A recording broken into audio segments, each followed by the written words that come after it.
Olá pessoal, tudo bem? Meu nome é Alex Vargas e hoje eu vou te mostrar aqui na tela do meu computador como que eu faço um faturamento, uma média aí de 100 mil reais por mês. Mas o melhor não é isso, o melhor é que eu vou te mostrar o passo a passo, qual que é o método que eu fiz para chegar nesse nível. Queria perguntar uma coisa, vocês trabalham com isso há 200 anos já? Qual que é a diferença de mangá para quadrinho para vocês? Então, eu queria entrar nesse papo aí, porque você falou da coisa. polêmica, tipo, Porque- as pessoas veem muito preconceito, quadrinho Porque- ainda pra não, criança, assim, eu coisa do pe- gênero. Mas existe ainda um mangá dentro do mercado de quadrinhos, é visto com maus olhos, e principalmente pros fãs de comics e quadrinhos europeus no geral.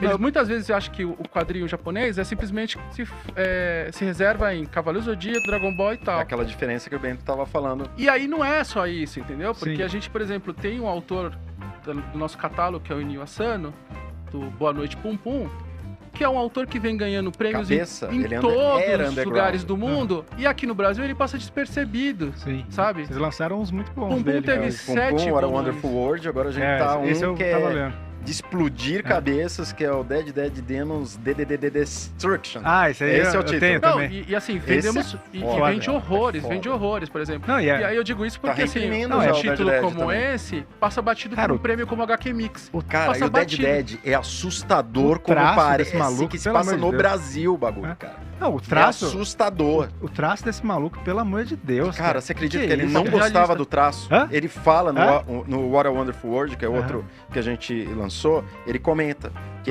ele quase desencana de ser mangaká porque ele achava o traço feio. Ele não gostava do traço e ele teve que passar por um processo de aceitar o próprio traço. Caralho. Todos eles passam, né? Mas, ó, Katsuhiro Otomo também. Mas assim, a minha pergunta é no sentido assim, porque é óbvio que tem diferença cultural, diferença de traço de lugar para lugar, mas você não chega e fala assim, o quadrinho francês a gente não chama pelo nome que eles dão. Entendeu? Tipo, como que é quadrinho francês? Eu não sei. Quadrinho só, Não, eu acho. Não, Comic. não, mas como que eles chamam lá, entendeu? Quadrinho. Não, em francês, porra. HQ. Quadrinho. Então, a gente não fala, eu tava lendo um quadrinho, mas a gente fala, eu tava lendo um mangá. E é um quadrinho. Sim, entendi. Então, isso veio meio que lá do Japão mesmo, né? Que aí depois os coreanos viraram manhua. Aham. Então começaram a dar O chinês vai nomes. parecido, né? É. A Também. gente não fala aqui, tô lendo um quadrinho do Maurício de Souza e tô lendo um comics da Marvel, sabe? A gente fala tudo Porque é quadrinho. diferente, porque o quadrinho É. aqui, primeiro que a gente falava É. gibi por causa da revista Gibi, Sim. né? Tinha virado sinônimo, Aham. né? Igual sucrilhos. Não é cereal, é sucrilhos. Aham. Então, como tinha a revista Gibi, todo mundo falava, não, eu vou ler um gibi. Então, eu vou ler um gibi. E aí ficou essa coisa Essa do galera gibi. usava, às vezes fica, tipo, vou ler uma Mônica.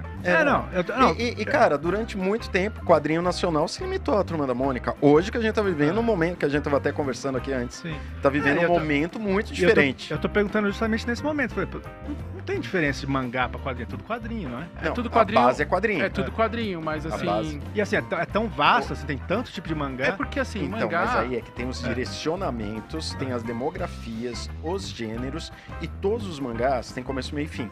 Aham. Todos têm um propósito, têm um objetivo. Menos aquele Entendeu? qual é o nome? One Piece. Não, então, Não, mas ele tem. Ele mas os é mais encontrar o One famosos- Piece, né? É? A ideia é ele encontrar o One Piece, desvendar lá qual É. foi. Será que isso vai acontecer? O Oda falou que sim. É? O Oda falou que Mas sim. esses mangás mais famosos, que nem do One Piece, Cavaleiros do Zodíaco, eles seguem a fórmula da Jump. Então, às vezes, pra quem curte quadrinho, comics, Aham. isso incomoda. Porque tem uma Existe certa... uma fórmula. Tem uma forma, tem uma repetição. Aham. Mas nem todos os mangás são assim, Uhum. né? E aí que gera essa reforma. Por que preconceito em cima do mangá, né? Você pega Full Metal Alchemist, Aham. entendeu? Ele foge dessa fórmula que o Ed falou. Qual que é a fórmula da Jump? É aquele grupo 5, agora aumentou por causa de Naruto, One Piece, agora é uma cacetada de uns 15, 20 principais. Mas em algum momento você vai entrar em algum torneio ou um torneio disfarçado e vai enfrentar os inimigos pau a pau. Tipo, Batalha das 12 Casas de Cavaleiros do Zodíaco. Isso tem Basicamente. Samurai X, isso tem Dragon Ball, isso tem o próprio One Piece. Pokémon, Tem. assim, não é? Então, esse é o básico dos mangás infantos juvenis para masculinos. Sim. Mas todos têm um começo, meio e fim. Sim. Essa é a pegada. Então você vai pegar o Goku criança até ele fechar a saga dele. Você vai pegar o Seiya ali se tornando um cavaleiro até ele vencer Hades. Melhor assim, né? Não é igual. O Batman, quantas vezes ele venceu o Coringa? Quantas vezes o Superman venceu o Lex Luthor? É uma repetição. E se você fizer um paralelo com games, lembra os Final Fight da vida? É a mesma coisa. Você pega, sai, a mocinha é raptada e você vai buscar ela, né? Então você vai, primeira fase, enfrenta um monte de inimigo, primeiro chefe. Sim. Aí vai, enfrenta um monte de inimigo, segundo chefe. E vai indo. É a fórmula. Mas não tem nenhum mangá que tem um remake, assim? Remake em que sentido? Tipo, igual o Batman. Batman tem um 200... Releituras? Ele começa tudo de novo. Astro Boy teve, mas como uma releitura com 3 volumes. Não é, o original tem, é melhor. Mas assim... Tem alguns, mas não são todos, não. Porque lá, como é tudo autoral... Qual é o nome daquele? Dororo, né? Do Tezuka? É. O do Samurai? O anime, eles fizeram uma meio diferente, Anime, né? sim, acontece. Então, Mangá, porque o anime, a raro. negociação é diferente. Tirando os do Tezuka, antigos, que era o próprio Tezuka que fazia pelo Mushi Productions, que era a produtora dele, ou do Estúdio Ghibli, que é do Miyazaki, ou do Otomo. Esses não se mexem. Vieram os produtores pra cá, que a gente conheceu, junto com o Nihei, que é do Knights of Sidonia. E eles estavam produzindo o Blam, né? O Blame, que a gente Blame, chama. que foi pra Netflix e tal.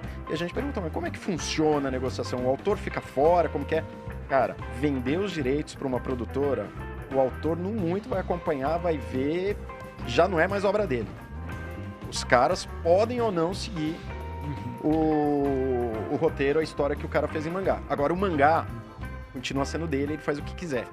Mas esse preciosismo com a obra não torna mais difícil a publicação? É tudo nos muito amarrado países, lá, assim? cara. É bem Sim. amarradinho. Não, é pra difundir mais, Tem assim. mangá. Até para as pessoas tirarem o estigma, talvez, do mangá que Então, vocês estavam falando, né? Aí é como funciona a indústria do Japão. Vou pegar um exemplo, Shurato passou aqui na época no auge lá da Manchete, né? E o pessoal pede um mangá e que existe curtinho, 3 volumes, eles não podem licenciar porque o título está atrelado à editora, ao autor, a Tatsunoko, que é a produtora do anime, e eu não sei se é a Bandai, e quem bancou tudo para fazer os bonequinhos lá nos anos 90. Entendi. Então É se difícil. todos não concordarem em licenciar ou não concordarem em fazer um reboot, tal, uma releitura, não sai nada.